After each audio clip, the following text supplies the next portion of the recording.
guys, welcome back to my channel. I'm always adjusting my shirt when I come on because I gotta reach up to hit that record button. Wish I had like a little remote, or maybe if I learned how to activate voice commands on my phone, I could get that to work.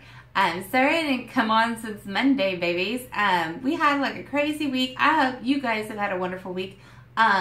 Yesterday I had to take Abby downtown to the doctor, and we went to the ENT appointment. We've been waiting on it. She's always had just constant ear infections, this poor baby. And I've been waiting and waiting for the doctors to give us the referral for her to be sent to the ENT. And then finally, the last doctor visit we went to, I actually just asked them, can you please give us the referral? And they were like, you want one? And I was like, I'd love one, thanks. So we got the referral. And I'd already gone through this with my middle daughter, Maddie, and Abigail's my baby. So and I was so nervous about Maddie's, but now I'm so nervous about Abby's. But the good thing is, it's like the same surgeon that did Maddie's is going to do Abigail's. So I'm excited about that. He is super duper awesome, you guys. And you go to his office, and he's got like all these like best doctor of the year or whatever, little framed things all over the place. And that's great.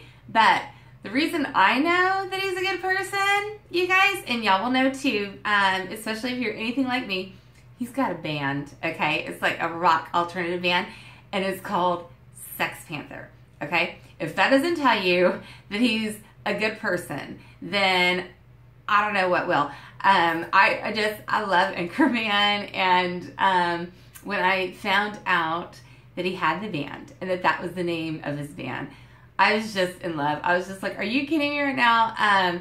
He is just so awesome. So I have all the faith in the world in him to take care of my kids. But you know, when you find out they're having surgery, you just get nervous. And anytime anybody has to be put under, I mean, I just get really, really nervous. But I worry about how they're going to feel when they wake up. And then, you know, when Maddie had hers, they assured me that they would take me back before she woke up from the anesthesia. And I got back there, and Maddie was awake, and she was flipping out, okay? And she's done Taekwondo for, you know, the past 2.5 years, and she's really, really strong. And they were just like freaking out, and they were actually talking about having to, that they had to further sedate her because she was just getting so rowdy. So when I got back there, they had already re-sedated her. It just hadn't fully kicked in yet, and she was still going pretty strong, and had actually thrown the face mask that she was wearing, the oxygen mask, across the room at one of the nurses, and was just like, where's my mom? Where's mom? Was just freaking out, you guys. And then we got her home, and she was very moody, but that was because of the medication that they had her on, and we very quickly got her moved off of that medication and just on the like Motrin Tylenol switch or whatever. So we've got surgery scheduled for June 16th. I've got less than a month to get ready for that. And then we got to factor in, like, it's the end of the school year. So I've got end of the year parties, square dance jamboree. What else? Oh, Abby's kindergarten graduation is a big deal that's coming up. We just had show week last week. The end of the year is always so hectic for me. And then it'll be that same way when we're starting school, because I'm going to be like going to all the registrations and all that junk. And I wasn't a YouTuber last year when we were registering for school. So this is going to be very, very interesting to be able to talk about all these things.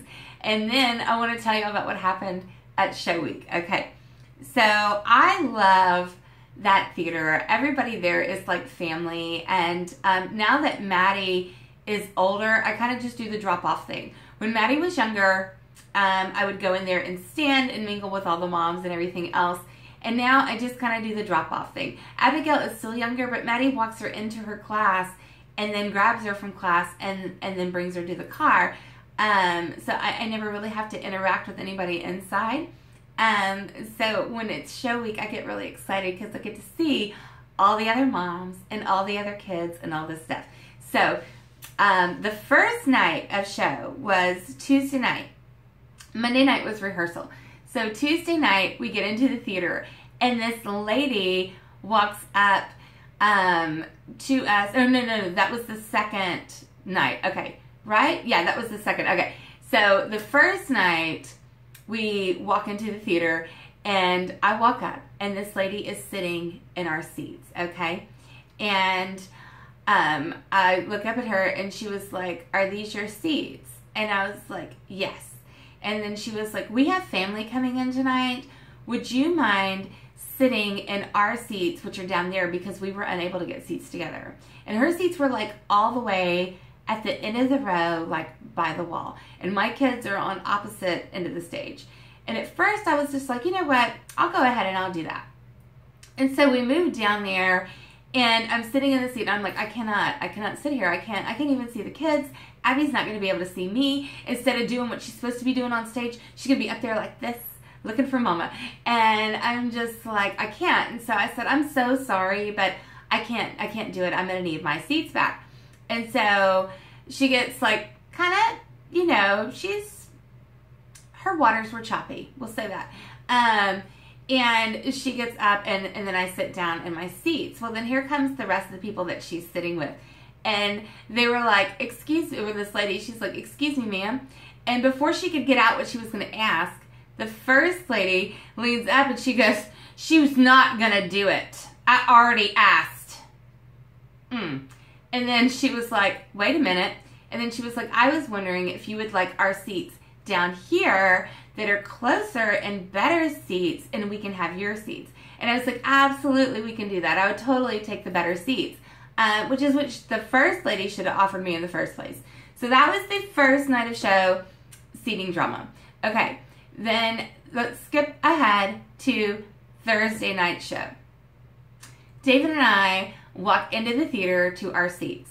There are 2 people sitting in our seats once again. And I'm just like, you've got to be kidding me. This is completely different. This is another lady, completely different lady, and then her husband. And they're sitting in our seats. And I was like, "Excuse me, these are our seats." And she was like, "Where are the numbers on the seats?" And I was like, they're not numbered. You just count them." And then I spent, and keep in mind, David's got hands full, like he's got nachos in one hand and popcorn and drinks in the other hand. And he's just standing here waiting to sit down so that he can set the stuff down.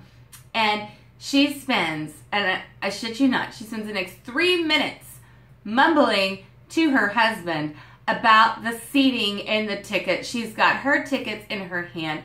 Clearly not seats 6 and 7. And she was just sitting there. And then after 3 minutes, she turned around and looks at me and she goes, "Oh, sorry." And I'm like, "What?" And then when she gets up and moves just one seat down, and I'm like looking at David like, "Well, you know, just don't even worry about it. Just sit down with the stuff here. Let me help you get your stuff. Are you okay? Whatever." And she's just sitting there like staring at me from around David. And I'm just like, "Oh my gosh, what? You were in our seats. I haven't said anything to you." I just kind of felt like, are you serious? Like in the Twilight Zone. So then on Friday, I was like, "Can we please make it through the last day of show without somebody being in my seats or causing some kind of seat drama?" And I didn't know either one of these ladies. I don't know if they are newer to the program or if they just were like watching, if they had somebody, like if their nieces or nephews were in the program. I don't know. But I'm just like, get out of my seat. I've been coming here for 10 years. I know how it works. I know where I'm sitting. Get out of my seat. And it's just drama filled. So, but it's a drama class, so it's going to be drama filled, I guess. But no, it's a really great program, and I love my kids being in it, and they look forward to doing it every single year. I look forward to the shows. It's just, and the theater producer, or you know, the leader of the theater, the main woman of the theater, is just a gorgeous, amazing woman, and I love her so much. But it was just like, get out of my seat. Like, for real, get out of my seat. I'm going to choke you. And then to have the attitude after that. But at least David was there with me. And we both really enjoyed it. So we've got kindergarten graduation coming up. And Abby's surgery coming up. And Maddie got picked for athletics PE and for Avid. So she's going to be doing all of that. And I'm just really like worried. Like, of course I want my kids to do the best they can. And of course I want her to do all these extra things. And of course it's exciting when she gets picked for all the extra things. But I worry about her getting stressed out and overwhelmed. And so we're going to see how it goes with being in both of those. And then there's some talk about like a PAP math or something like that. And I think once you put all three of those together, plus, you know, trying to find time to be a normal kid at the same time, it just may be a little bit too much. So we might have to pick and choose what we are going to do with what she was offered. But I'm still just really, really proud that she gets all these opportunities offered to her. And it would never hold her back. I just don't want to see her get stressed out.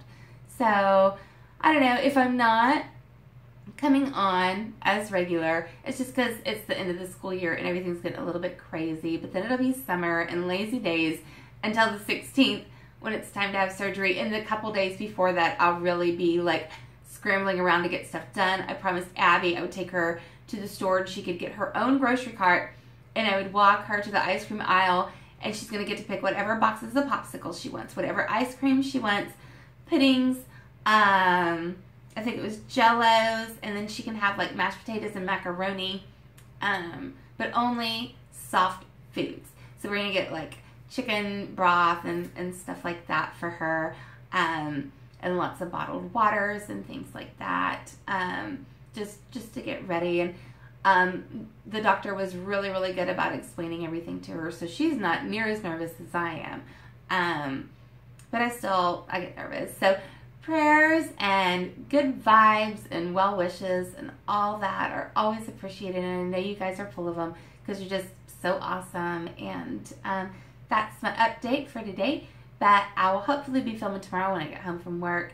I'll do like I don't know, I owe you guys a story time or something, because the past couple videos weren't even planned.